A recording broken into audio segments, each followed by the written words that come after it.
Meet the next generation of podcast stars with SiriusXM's Listen Next program, presented by State Farm.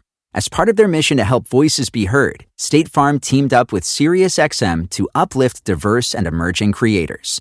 Tune in to Stars and Stars with Issa, as host Issa Nakazawa dives into birth charts of her celeb guests. This is just the start of a new wave of podcasting. Visit statefarm.com to find out how we can help prepare for your future. Like a good neighbor, State Farm is there. For exclusive podcasts and more, sign up at patreon.com/partnersincrimemedia. This week's Law & Order Marathon winner is Angie Otten from St. Charles, Missouri. Angie will get a marathon decal showing she watched 26.2 hours of her favorite crime show. To be next week's winner, sign up at lawandorderpodcast.com. I'm Kevin Flynn with Rebecca Lavoie and Brandi Brown, and these are their stories. You think you know who did it, but you don't know who did it. Law and order, law and order, law and order. It's no ordinary police procedural, baby. It's the FNOG of police procedurals, baby. Law and order, law and order, law and order, law and order. These are their stories, these are their stories. Welcome to These Are Their Stories, the podcast about network TV's most enduring crime franchise and the real-life cases that inspired their shows. I'm Kevin Flynn. Each podcast will break down an episode from either Criminal Intent, SVU, or Original Recipe. And today we're looking at Criminal Intent, Season 10, Episode 7, Icarus. In an injury or death to the lead actor, there's a full payout to all the investors. No one loses a dime. 2 days before Mark was killed, Evan Corman had a half-hour conference call with insurance agents going over the details of the force majeure clause. So the producer wanted his own star killed. Joining me to do just that is true crime author and the host of Crime Writers On and Netflix's You Can't Make This Up podcasts. It's Rebecca Lavoie. Hello, Rebecca. Hey, Kevin. Thank you for having me back. Thank you for not flying too close to the sun. Oh, you said it before I could. Yeah. Damn it. Yeah, rounding out our panel is our special returning guest. It's Brandi Brown. Hello, Brandi. Hello. Nice to be back. Now, you have been on, well, a couple of shows, and I think you've covered just about everything in our franchise universe, but you're a big Criminal Intent fan, so Make your case. Why? I want to kick back and relax. I don't want to solve the mystery. I want to know who did it right away. I always go and read Wikipedia summaries. So I just want to tell me how he got there later on, but I want to know who did it right away. And it's just, I don't know. I just like it. It's always also a little bit lighter fare, it seems like, and it's not like SVU. You really got to be in the mood for that or ready to absorb some dark shit. So Yeah, I like it too because I like Eames' just complete disdain for her partner. I really do. Like the way she looks at him, just like, Jesus fucking Christ. It's like, it's just so refreshing, you know? Like the thin blue line is very, very thin between those two in a way that I really like. Yeah, it's also just funny that like, I imagine there could be a whole series where it's just every episode, like bonus features where Eames just goes, why do you know that? That doesn't even make sense with any of your background. Like why? Where did you even have time to learn this? So, Brandi, of all the franchises, which two cops are your favorite detective team? Favorite Law and Order detective team. Oh. I mean, I really think, though, it's got to be Briscoe and Green, but Law and Order isn't my favorite franchise, but Briscoe and Green are my favorite detective duo. And why is that? You like the sass? You like the idea that behind the scenes they're singing show tunes and stuff? Yeah, I just like that. They get along. They feed off each other. They're just great. My favorite defense attorney, though, is always going to be Patti LuPone because she just seems like she does not care. She's just like, look, we all do murder sometimes. I'll drink to that. And then they're all like, Patti. That's how she is every time she shows up. It's just like, it happens. People die. That's what I get paid to say. All right, now let's take a look at the first half of this episode. Criminal Intent, Season 10, Episode 7, Icarus. Well, in the most efficient exposition speed dump, we see sitcom star turned Broadway lead Mark Landry show up late for that night's production of Icarus. His understudy Bryce is pissed now that he won't go on.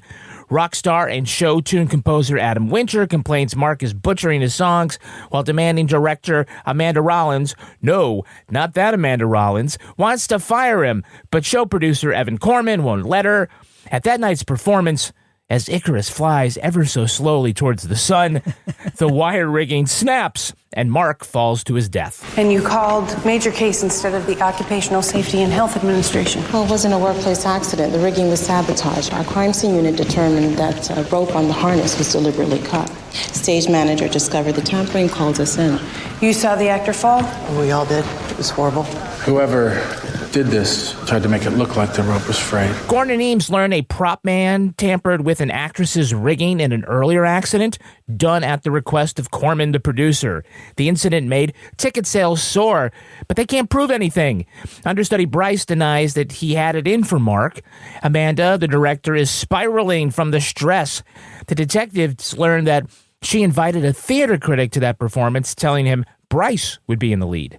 At a Times Square memorial service, a clearly drunk Amanda makes a spectacle of herself, showing Goren and Eames that not all might be right behind the scenes. Okay, so we see the play as Mark is Icarus, and he's flying on wires towards the sun, and it's going comically slow. Yes. As he's rising. It looks like someone pulling a clothesline.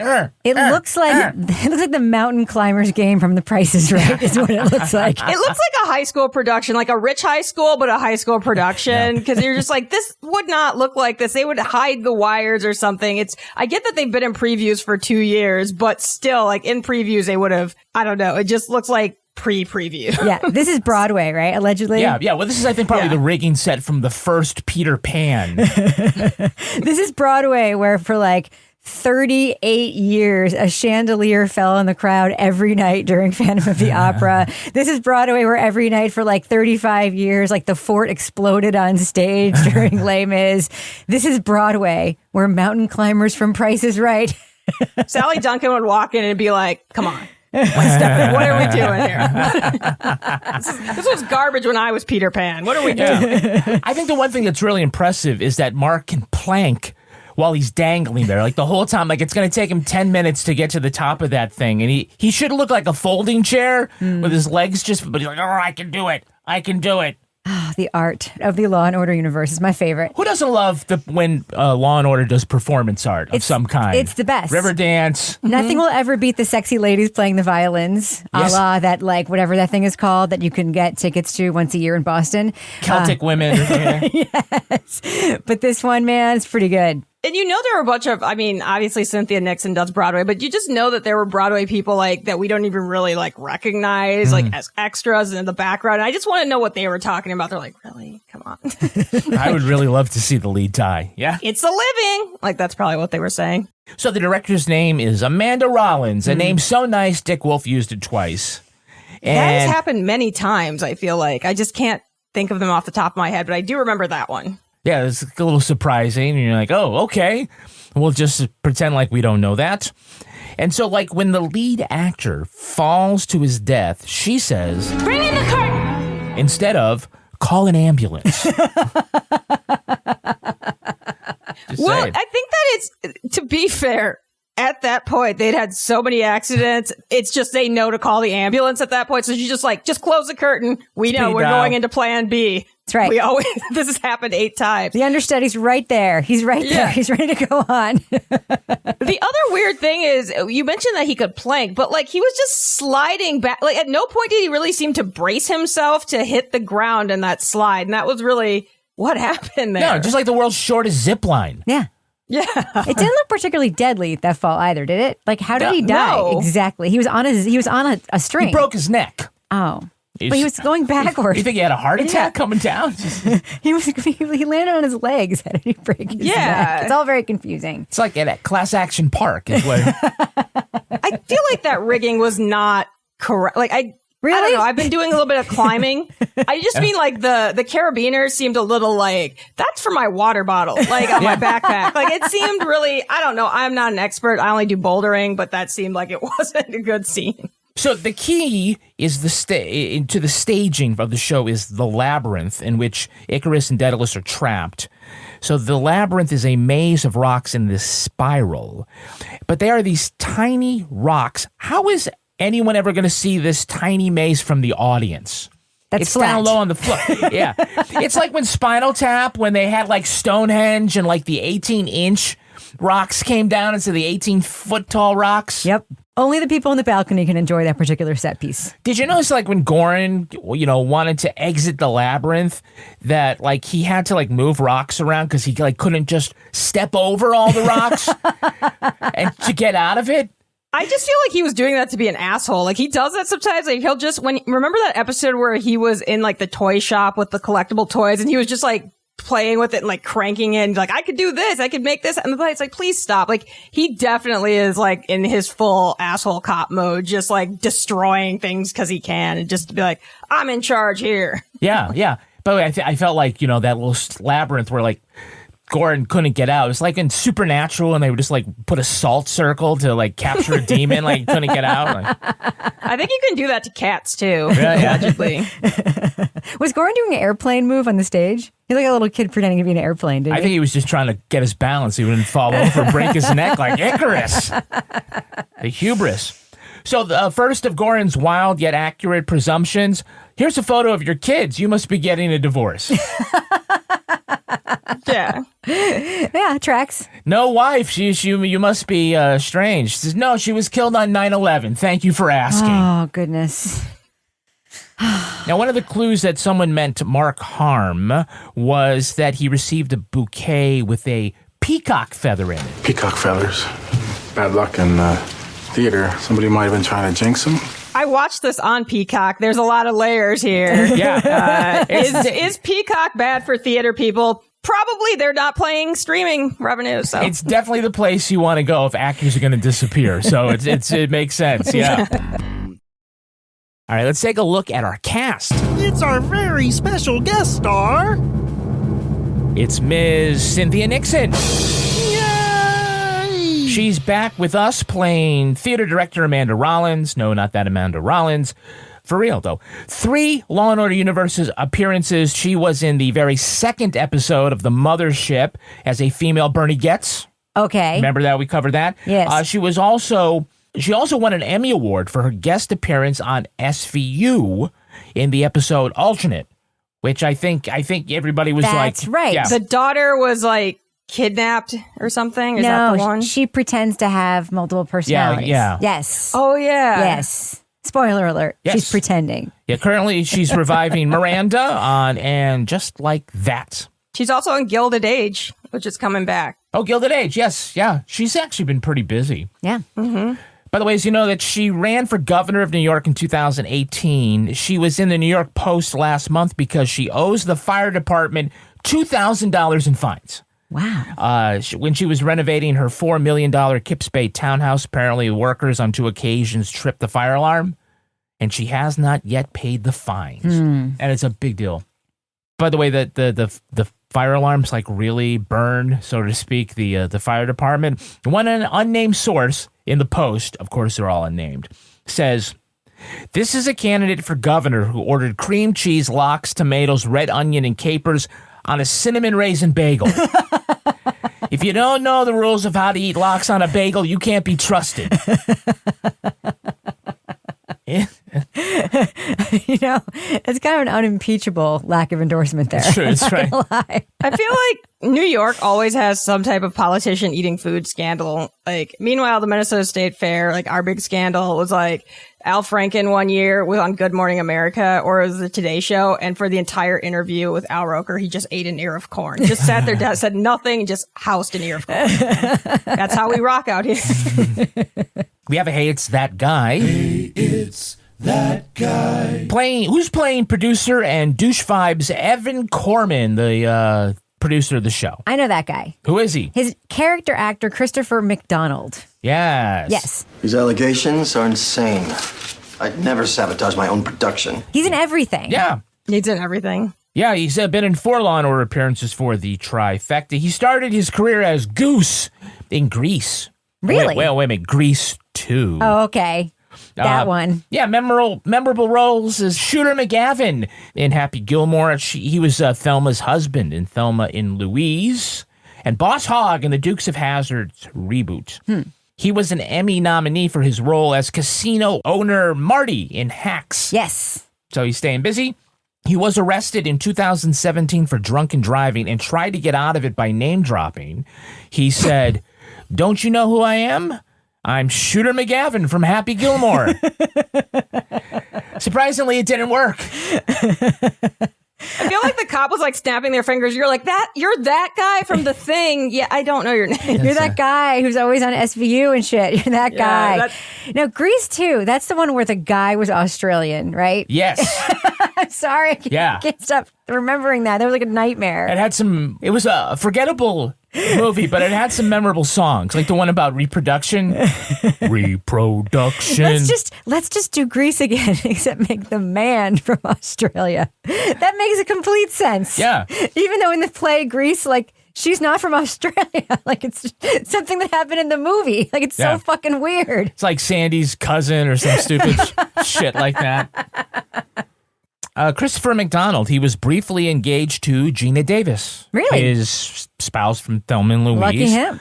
Instead, he married his wife named Lupe. She is also an actor. You will remember seeing her in the video for We Didn't Start the Fire. Okay.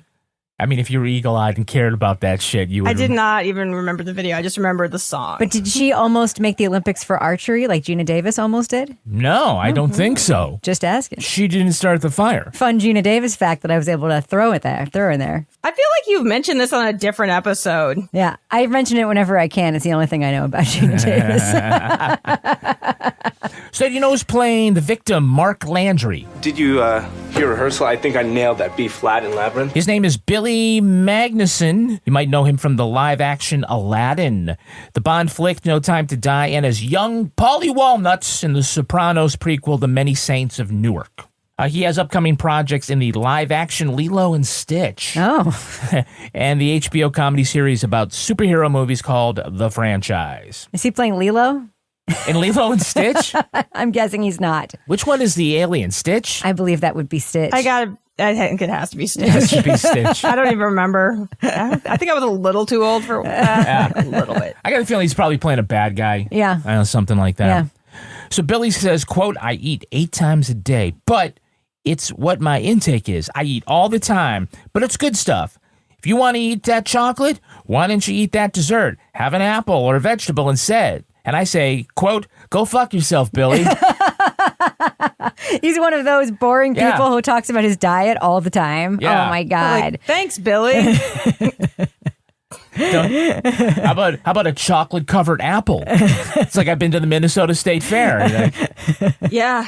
It's a good time for a public service announcement. If you're out there and you're listening to this, and you're one of those people who talks about what you eat all the time, fucking stop doing that. Nobody cares, and it is incredibly boring. Or get a group chat with people who do care. Like, I have like my people I talk to about like working out and how I don't work out.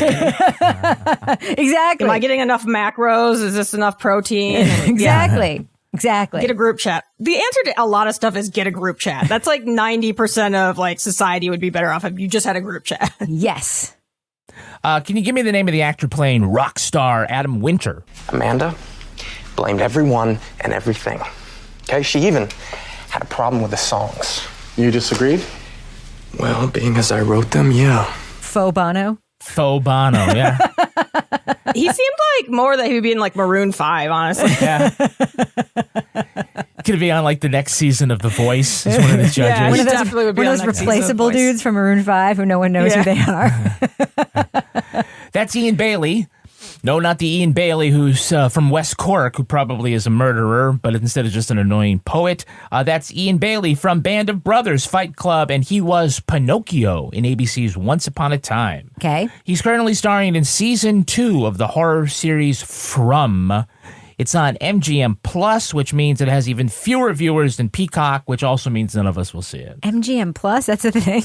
It used to be something else, but I don't know what that something else was. Huh. But I remember it was like a rebrand.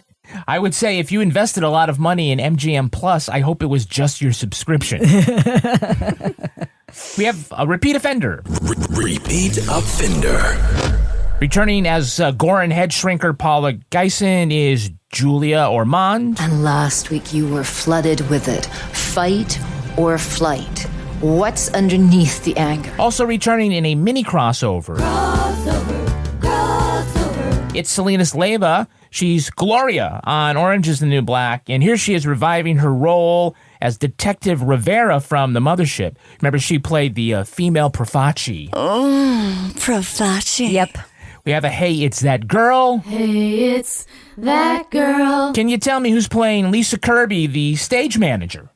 No. We have our safety procedures in check, but as of late, Mark insisted that he be responsible for the final check. Yeah, that's Ashley Atkinson, 4 Law & Order appearances for that trifecta. She's playing Amanda in And Just Like That with Cynthia Nixon. Oh.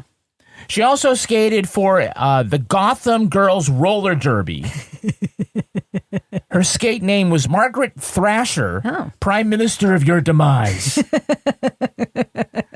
Rebecca, do you have a name, like a roller derby name? What is it? Yes, Lieutenant Uherda. Although I never played roller derby and I only wanted to so I could use my name. Brandi, have you come up with your own roller derby name yet? No, but several of my friends do roller derby, and one of my friends apparently did not know about the conspiracy theory documentary Loose Change about 9/11, and that was their roller derby name, and everyone's like, oh, are you like a 9/11 truther or something? And they didn't know, and then their friends had to sit them down and be like, look, we're going to have you watch this video. It's crazy. They think they were fake voices. They landed in Ohio, and the person's like, oh no, I'm wacky crazy. So, yeah. My favorite roller derby name of someone I know here in town, because we've got like pretty big roller derby scene, is Marge Hadron Collider. That's my favorite one. That's a good one. Your friend probably changed her name to Q Annie. Yeah. No, I think she still Loose Change. I don't know, but yeah. Did you spot who's playing Professor Cleo Alexander? You mean the lady that Goren goes to for no reason? Yes. No. Well, whoever it is, Bobby, one thing I do know. I know you. You'll find him. That is Miss Patricia Lee Smith, also known as Patti Smith. Singer, activist, and punk poet laureate. Wait, that was Patti Smith? That was Patti Smith, yes. Oh. So they just like shoehorned her in there. That's why he went to her for no reason. Yes, exactly. We have to find a way to employ Patti Smith in the second to last episode of Criminal Intent. Patti Smith's like, I've always been a fan. I've always wanted to be on the show. Let's just make up a scene where nothing happens and she sees you for no reason. That's sad. Let me show you how smart I am. You can do it. So That's literally what she says. I know you can do it. Go get him, Bobby. Was she a college professor or his kindergarten teacher? Good little boy. Patti Smith once got into a fist fight live on the radio with Ted Nugent. I support her strong. I love that. Sweaty Teddy made comments about how they could smell her coming into the studio, and she was mad because his interview with the DJ was running long, so they tussled. She said live on the radio, "Get your fucking hands off me," and then she socked him in the chest. Nice. And the DJ quickly dipped into cat scratch fever to break it up. That's a good DJ. I respect that. Needle drop at the right point. He had it all queued up, and it went right in, yeah. So, Patti Smith, Rock and Roll Hall of Fame, Ted Nugent blowing up Bud Light cases. Lastly, can you tell me who's playing theater critic Michael DeWitt? Out of respect for the dead, of course I'm not reviewing that performance. That is Ken Dashout, 2 Law & Order appearances. You will probably know him from his string of appearances in Skin and Max movies. No. Yeah, they include... You probably know him from his string of appearances in the Skin and Max movies. Well, those movies include The Naked Detective, Broadcast Bombshells, Sextrospective, New York Nights, and Bikini Bistro. But he got his first role on the ABC After School Special. It was the 1990s episode called Stood Up. It was about a teenage girl who got stood up for the prom, so she sues the boy. Oh. The episode got a negative rating from the LA Times. Why the LA Times TV critic is like taking time to look at an after-school special? ABC after-school specials as if, teenagers are going to be opening up to the TV page and the Times go, oh, I don't know, maybe I shouldn't watch that. Looks like a waste of my time. Do something a little more highbrow with the Electric Company. By the way, Stood Up is also the name of a Skin and Max movie about handjobs. All right, so speaking of that theater critic, he was asked to go to see Bryce in the lead, but instead saw the regular lead, Mark. How much of a prick is this guy? Mark Lantry was dreadful, atrocious. Getting killed was the best thing that ever happened to his Broadway career. Because I'll tell you, because breaking your neck on stage is being committed to the role, but getting killed, that's what you call a brave performance. What sitcom do we think he was on? Like, what type of sitcom guy was he? Oh, maybe like a Full House? Or maybe like a Kevin James type? Yeah, like a CBS. Yeah. Situation. Yeah, this could be Patton Oswalt in the lead role. I like to think that maybe he was like one of the grown-up kids from Home Improvement. Oh, like Jonathan Taylor Thomas? Yeah. I think this is definitely a Zachary Ty Bryant situation. He's not having a good time. So if you ever want to know how cool Goren is, they just bring him to a music studio. Yeah.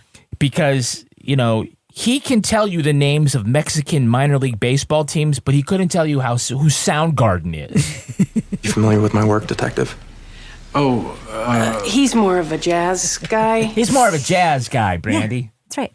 So Goren has got to sniff something in the episode, and it's the funny cigarette that Adam is smoking. It smells like clove. Clove?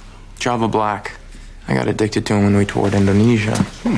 Nice. Yeah, have you heard of a clove cigarette? That's like what people smoke when they pretend they're not smokers, but it's just a cigarette. But does that explain why the doobie smells like a chai latte?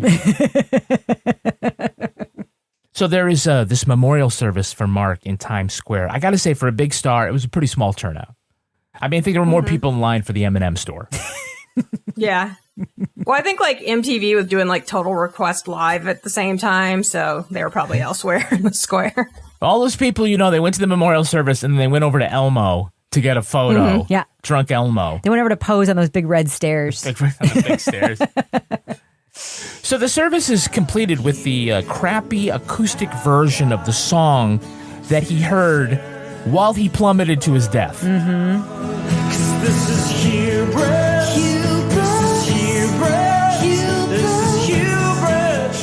What a great Spotify list this would make. Music to die by. Sabotage, songs could be the title of it. Yeah. One Hitman Wonders. Yeah. No? Headbangers and neckbreakers. Sugar Ray's Fly. I just want to fly. Yeah. Yeah, but you don't get to do it. Fly like an eagle. Fly like an eagle. Cynthia Nixon is really good at playing drunk. Yeah. That's the one thing I noticed. I was like, oh, yeah, she's really, because a lot of times, a lot of actors even like are just terrible at it. They're just like, she was like very much, like her eyes even had that glaze. Yeah, you know, like Cynthia Nixon, she's like, you see her in the background kind of like grooving to the, to this really horrible song called Higher and Higher. And she looks like, like a white teen who's like grooving out to the soulful parts of Hamilton. You just want to like slap them. Shop the Sherwin-Williams September holiday sale and get 30% off paints and stains from August 30th through September 9th. With prices starting at $34.29, it's the perfect time to transform your space with color. Whether you're looking to revamp your bedroom, living room, or home office, we have you covered with bold hues, soothing neutrals, and everything in between. Shop the sale online or visit your neighborhood Sherwin-Williams store. Click the banner to learn more. Retail sales only. Some exclusions apply. See store for details. Meet the next generation of podcast stars with SiriusXM's Listen Next program, presented by State Farm.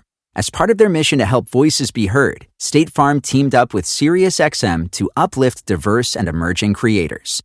Tune in to Stars and Stars with Issa, as host Issa Nakazawa dives into birth charts of her celeb guests. This is just the start of a new wave of podcasting. Visit statefarm.com to find out how we can help prepare for your future. Like a good neighbor, State Farm is there. Now let's take a look at the second half of this episode. Goren and Eames question Amanda about why she told the critic Bryce would be in the lead the night Mark was killed.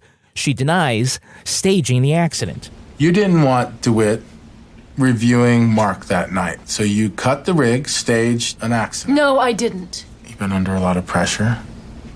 A year of living and breathing Icarus, pouring your heart and soul into the production. Maybe you didn't want to turn out to be another Julie Taymor, get fired for artistic differences. I would never hurt an actor. Amanda's assistant Roger tells the detectives Mark was having an affair with someone. Under Mark's bed, they find the same clove cigarettes rock star Adam smokes. He admits to a down-low relationship with Mark. Adam says that he was in the limo the night Mark was late for the theater, and they were late because the car kept going around in circles around the theater.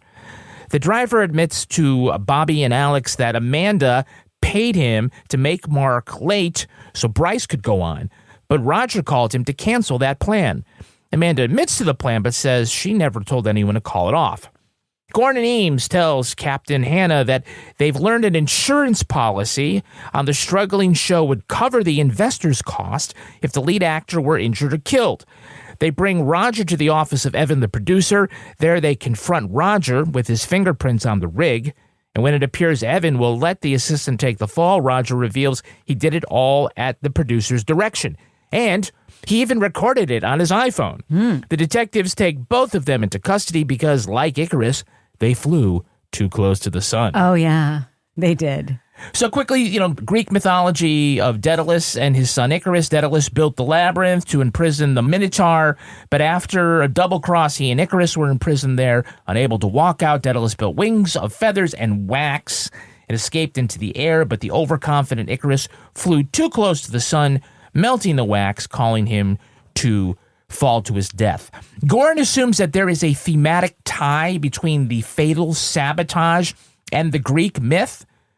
There's choices, there's tragedy, there's hubris, so his investigation takes him to his old friend who teaches Greek mythology. In some versions of the myth, it's more of a maze, multicursal, like a puzzle with choices of direction.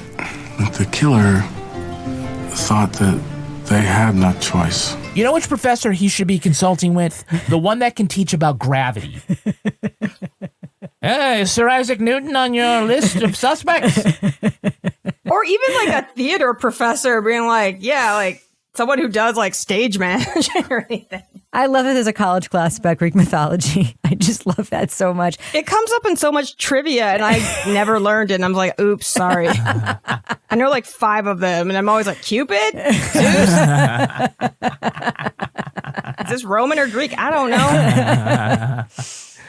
So Goren has another side trip. He has to go to mandated therapy. It was a condition of him being reinstated after being fired by Eames. Eames fired him in season 9. He says that he had a dream. There were men on the bridge with me wearing some sort of military uniform, and they were walking the other way. And what do you think it means? I don't know. I was hoping you could tell me. They were going one way and you were going the other? Mm-hmm. And the bridge was over water? Turbulent water. You couldn't figure that one out on your own, Mr. James. What is the meaning of this dream? I don't know. Take 3 seconds and think about it. You're Bobby Goren, for crying out loud. He's sort of acting like that dude in MASH who wants to get out of the army. He's not acting like he wants in. Yeah. He's not acting like he wants to stay on the force in this particular appointment. I'm just saying, like, this is how I would behave if I wanted her to be like... He's going to show up to work in a dress like Klinger did? No, but I'm just saying, like, he's not acting, like, balanced, He's not behaving in such a way... Like, you know how when Liv goes to her therapy appointment, she's like, everything's fine. I'm fine. Let me back on the job. I'm fine. Yeah, but her therapist is Mr. Noodle. It's true. That's true. Yeah, but he's not behaving as if he wants her to give him a good grade. I'm just saying. He's like, I have to be here. And he's just like, I'm just going to be a pain in the ass. Like, I don't care anymore. Maybe she'll want to kick me out. Yeah. So Criminal Intent is famous for the flashing red arrow. You're divorced. We're going to hear more about that later. Makes a big deal about the clove cigarette. And they toss Mark's secret love pad. And Goren says, what's that smell? And it's the clove cigarette. Java Black. Same clove cigarettes Adam Winter smokes. Rock stars. Don't they know it's not safe to smoke in bed? The hot sex flop house, and that's the smell you pick up on. It's like, does it smell like bleach or ammonia in here? Uh-huh. Like all over the place? Uh-huh. And this idea that only one person in New York smokes these stupid cigarettes. Yeah. Like, literally, have you ever been to the NYU campus, dude? Like, everybody smokes those fucking cigarettes. I think it's like, imagine trying to get a warrant for that. Oh, yeah, Your Honor. It just, He told us he was addicted to them. Well, the only thing he was addicted to. Yeah, I found a Bud Light can under their bed. Only one guy in New York drinks that. It was definitely not Teddy Nugent. So we get to the big reveal. Goren and Eames bring Roger into Evan's office and turn them against each other to get this confession. It's ridiculous. Tell him, Roger. What am I supposed to tell? He wants you to do what you've always done. Back his play. He's your boss, right? Roger works for Amanda, not me. You're lying. But that's what producers do, isn't it? I mean, you lie for a living. Yeah, well, so are the police. I gotta say, it felt like they were dunking on producers as being so cutthroat. Did they think they were just like dunking on Dick Wolf? Like, you lying, you murderous son of a bitch, and this is our second to last episode, and we're all going to be unemployed. I think it was actually a bunch of theater people were like dunking on actual theater producers because they're kind of assholes too. They're like they're running budgets and stuff. I think everyone in every industry hates producers. Yeah. To some degree. No offense. I know that you both are in the producing realm, we're but not. Not really. We just use that title to seem official. All right, me too. It's kind of like when like actors just get the producer credit to get more money. Yeah, I get it. Right. Too. Yeah. But like true producers are like the ones who are just like the money people and Yeah, that's not us. Do we look like money people to you? I don't know your life. I don't know what New Hampshire's money people look like, honestly. I will say, though, if Rebecca dies, I do come into a lot of money. So it's... What? She doesn't have to be like on a rig. This is very suspicious. It seems like a double indemnity. Am I on an SVU episode now? What is happening? Shop the Sherwin-Williams September holiday sale and get 30% off paints and stains from August 30th through September 9th. With prices starting at $34.29, it's the perfect time to transform your space with color. Whether you're looking to revamp your bedroom, living room, or home office, we have you covered with bold hues, soothing neutrals, and everything in between. Shop the sale online or visit your neighborhood Sherwin-Williams store. Click the banner to learn more. Retail sales only. Some exclusions apply. See store for details. Meet the next generation of podcast stars with SiriusXM's Listen Next program, presented by State Farm. As part of their mission to help voices be heard, State Farm teamed up with SiriusXM to uplift diverse and emerging creators. Tune in to Stars and Stars with Issa, as host Issa Nakazawa dives into birth charts of her celeb guests. This is just the start of a new wave of podcasting. Visit statefarm.com to find out how we can help prepare for your future. Like a good neighbor, State Farm is there. All right, let's take a look at the real-life story that inspired this episode. It's time for Ripped from the Headlines. You think you know who did it. You think you know who did it. But you don't know who did it. You don't know who did it. Ripped from the headlines. This episode takes inspiration from the snaffers around the Broadway musical Spider-Man, Turn Off the Dark. With music from Bono and The Edge, the show would feature the superhero swinging over the audience on wires. But technical problems plagued the musical right from the beginning. Some of the expensive special effects just wouldn't work. An acrobat broke his leg when pinned beneath some scenery. Another broke both wrists. A safety harness fell from the rafters, bonking an actress on the head and giving her a concussion. Spider-Man was supposed to swing from the stage to the balcony, but the stuntman got stuck 7 foot above the audience. Stagehands had to rescue him with a pole while he dangled there for 15 minutes. The most serious accident happened when a performer fell 21 feet into the orchestra pit because his safety harness wasn't attached. He broke his skull, 4 ribs, and 4 vertebrae. All of these injuries happened during preview shows well before the musical's official opening night. Critics panned the music and bland story, and changes to Peter Parker's backstory didn't sit well with comic fans. The production was the most expensive in Broadway history, with millions in cost overruns each week. The final curtain fell on Spider-Man, Turn Off the Dark in January 2014.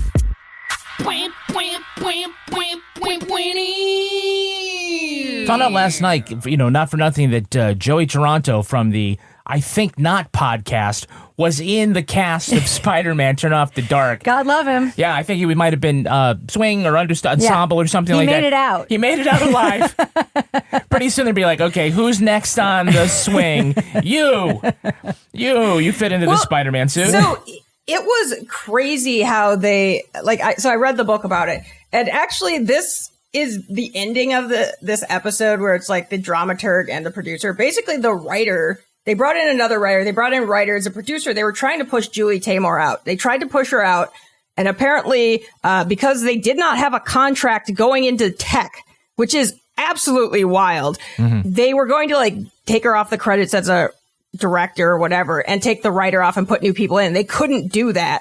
But there were a lot of like meetings. There were a lot of meetings where like Bono was called in. They had chats and they were like, how do we get her to be okay with this? She's one of those people that you have to like have someone to like put their foot down or else it's just she's gonna be all over the place. But I mean, I think it was just like when you read that book, I forgot, it's about Spider-Man Turn Off the Dark. You could find it. It's absolutely wild. And you're like, yeah, I'm surprised more crime did not actually happen here. Yeah, because she did The Lion King on Broadway, which was hugely successful and won a ton of awards. And I think everyone thought that vibe was going to come over to the show, and it did not. So one of the songs from the show is called Boy Falls from the Sky. And there's another song called DIY World. Here are some of the lyrics. Gamma rays, tidal waves, influence, there's so many ways. The human race can't take a hint. Whip the zinc and you can swim. If you don't mind a little change of skin, designer jeans are a better fit.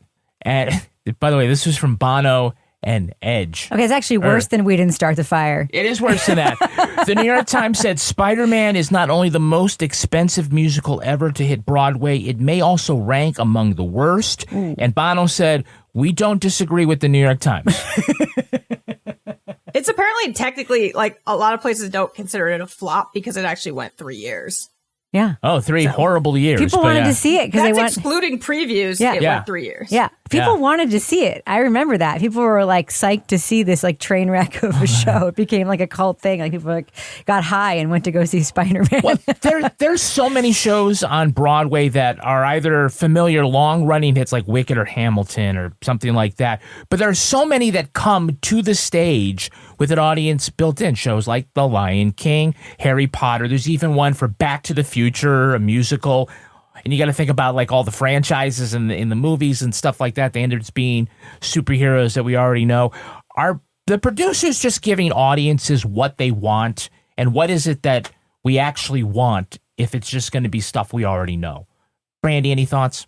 Well, I think that, I mean, you know, a lot to fill those theaters and to make that money back for those productions, you kind of have to perhaps pander. But a lot of the stuff that makes it, you know, you can't start off Broadway with something this big. It's just not going. They had to start in Broadway first. But Rebecca, what does it say about people's taste that they're not like eager for like a brand new But story? they are, because when something comes out that's new, people love it. Like people go wild. Like when Dear Evan Hansen came out, people loved that. Even like a hybrid thing like Waitress, which was based on a movie that was not a musical. Yeah. By the way, like that's a musical that people love, all original music, but like based on a movie that was not a huge movie. It was a tiny little indie film. Yeah. But like people love good original musicals. They go viral. People love it. Like, so it's just a question of like, are producers willing to back a risky proposition?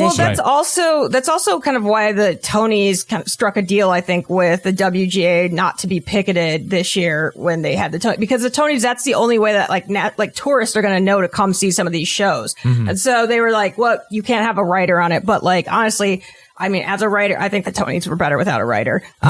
Just they've got enough talent there that they could run it, and they know how to do live stuff. They could do it without a writer, really. But like, it's really a lot about marketing to people who come from outside, because like the New York area people and the theater people all know what's going off Broadway. They all know about these theater festivals, but it's just like you're bringing mom into town and your parents are coming to visit. What are we going to take them? What do they know? They want to go see Hamilton. They want to go see Six, whatever. So it's really about like, we hear a lot about the stuff because we're not in New York or something like that with tourists, but I'm in Minneapolis, which per capita outside New York has the most theater seats.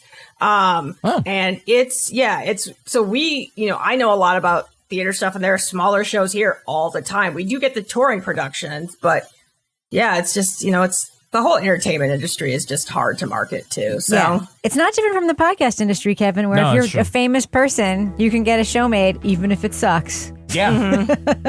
Like this one. So Brandi already knows the background here, but Rebecca, let me tell you this. Why they should have known that this production was going to be cursed. Okay. Tony Adams was the producer who convinced Marvel to create the show, and he convinced Bono and Edge to write the music. The Edge, Kevin. The Edge? Okay. The Edge. That's what I thought. Still presumptuous. Mr. The Edge. Mr. The Edge. So after Bono signed the contract, Adams brought the paperwork to The Edge's apartment, which is also known as The Apartment. And then The Edge went to get a pen, and when he came back, Adams had dropped dead of a stroke. What? Yeah. Oh, gosh. That should have been a signal that maybe this is not the thing to do. This is cursed, yes. It's a little bit of a curse. Yes. By the way, Brandi, you know what the difference between God and Bono is? God doesn't think he's Bono. Wait, was the pen that The Edge went to get, did it have a peacock quill on it? Because oh boy, oh brother. Yeah, he touched his forearm and the Death Eaters came. Yeah. That is going to do it for us. We want to thank our guest, Brandi Brown. Brandi, where can our listeners follow you online?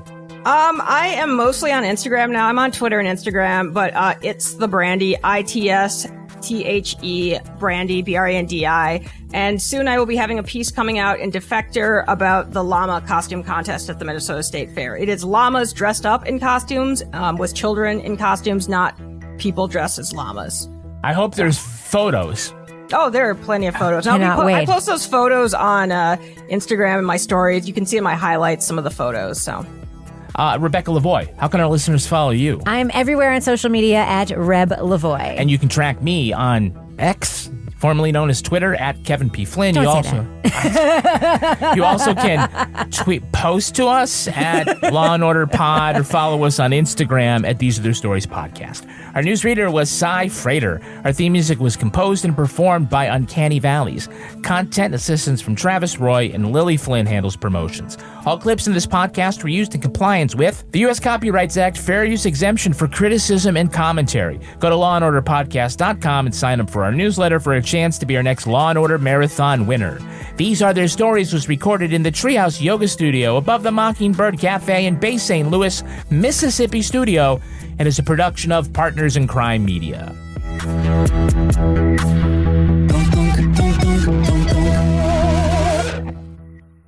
Partners in Crime Media. Meet the next generation of podcast stars with SiriusXM's Listen Next program, presented by State Farm. As part of their mission to help voices be heard, State Farm teamed up with SiriusXM to uplift diverse and emerging creators. Tune in to Stars and Stars with Issa, as host Issa Nakazawa dives into birth charts of her celeb guests. This is just the start of a new wave of podcasting. Visit statefarm.com to find out how we can help prepare for your future. Like a good neighbor, State Farm is there.